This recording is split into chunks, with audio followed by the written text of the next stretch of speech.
ಇನ್ನು ರಾತ್ರೋರಾತ್ರಿ ತೆಲಂಗಾಣಕ್ಕೆ ಕರ್ನಾಟಕದ ನೀರು ಹರಿತಾ ಇದೆ. ಬಸವಸಾಗರ ಜಲಾಶಯದಿಂದ ತೆಲಂಗಾಣಕ್ಕೆ ನೀರು ಪೂರೈಕೆ ಮಾಡಲಾಗ್ತಾ ಇದೆ. ರಾತ್ರೋರಾತ್ರಿ ಯಾದಗಿರಿ ಜಿಲ್ಲೆ ಹುಣಸಗಿಯ ಬಸವಸಾಗರ ಜಲಾಶಯ ಆಗುತ್ತೆ ಇದು. ಕೃಷ್ಣಾ ನದಿಯ ಮೂಲಕವಾಗಿ ತೆಲಂಗಾಣ ಸೇರ್ತಾ ಇದೆ ನೀರು. ಕಳೆದ 4-5 ದಿನಗಳಿಂದ ನೀರು ಹರಿತಾನೇ ಇದೆ. ಆ ಭಾಗದ ಜನ ಕುಡಿಯೋದಕ್ಕೂ ನೀರಿಲ್ಲದೆ ಹೈರಾಣಾಗಿದ್ದಾರೆ.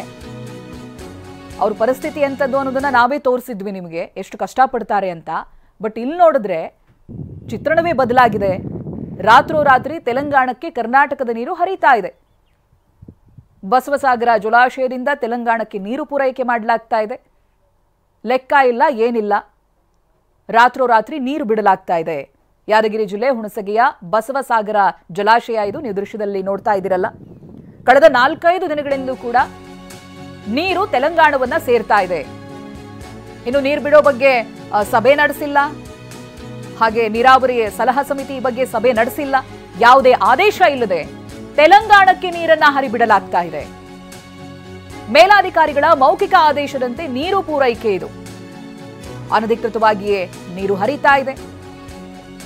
ನಾರಾಯಣಪುರ ಡ್ಯಾಂ ನೀರಿದು ಅಂದಾಜು 1.24 TMC ನೀರು ಇದಾಗಲೇ ಹರಿದು ಹೋಗಿದೆ ಅನ್ನೋದಾಗಿ ಹೇಳಲಾಗ್ತಾ ಇದೆ. ರೈತರ ಹಿತಾಸಕ್ತಿಯನ್ನ ಬಲಿ ಕೊಟ್ಟು ತೆಲಂಗಾಣಕ್ಕೆ ನೀರು ಪೂರೈಕೆ ಮಾಡ್ತಾ ಇದ್ದಾರೆ. ಯಾದಗಿರಿ ರಾಯಚೂರಿನಲ್ಲಿ ಕುಡಿಯೋ ನೀರಿಗೂ ಸಮಸ್ಯೆ ಇದೆ. ಒಂದು ಬಿಂದಿಗೆ ನೀರನ್ನ ಮನೆಯವರೆಗೂ ತರುವುದಕ್ಕೆ ಕಿಲೋಮೀಟರ್ ಗಟ್ಟಲೆ ನಡಿಬೇಕು ಅಂತ ಪರಿಸ್ಥಿತಿ ಯಾದಗಿರಿ ಮತ್ತೆ ರಾಯಚೂರಿನಲ್ಲಿದೆ. ಇಷ್ಟಿದ್ರೂ ಕೂಡ ಹೊರ ರಾಜ್ಯಕ್ಕೆ ಸರ್ಕಾರ ನೀರು ಹರಿಸ್ತಾ ಇರುವುದು ಇದೀಗ ಆಕ್ರೋಶಕ್ಕೆ ಕಾರಣವಾಗ್ತಾ ಇದೆ. ಸರ್ಕಾರದ ನಡೆ, ನೀರಾವರಿ ಅಧಿಕಾರಿಗಳ ವಿರುದ್ಧವಾಗಿ ಜನ ಆಕ್ರೋಶವನ್ನ ವ್ಯಕ್ತಪಡಿಸ್ತಾ ಇದ್ದಾರೆ. ಆ ಭಾಗದ ಜನ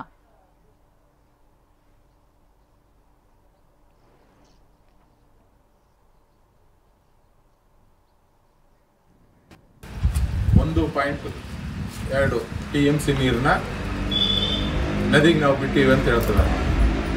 ಬಿಡಬೇಕಾದ್ರೆ ನೀರು 1 ಕ್ಯೂಸೆಕ್ಸ್ ನೀರು ಬಿಡಬೇಕಾದ್ರೂ ಮುಖ್ಯಮಂತ್ರಿಗಳ ಆದೇಶ ಬೇಕಾಗ್ತದೆ, ಇಲ್ಲ ನೀರಾವರಿ ಸಚಿವರ ಆದೇಶ, ಇಲ್ಲ ಸಲಹೆ ಸಮಿತಿಯ ಅಧ್ಯಕ್ಷ ಅಂತ ತಿಮ್ಮಾಪುರ್ ಸರ್ ಅವರ ಆದೇಶ ಬೇಕಾಗ್ತದೆ.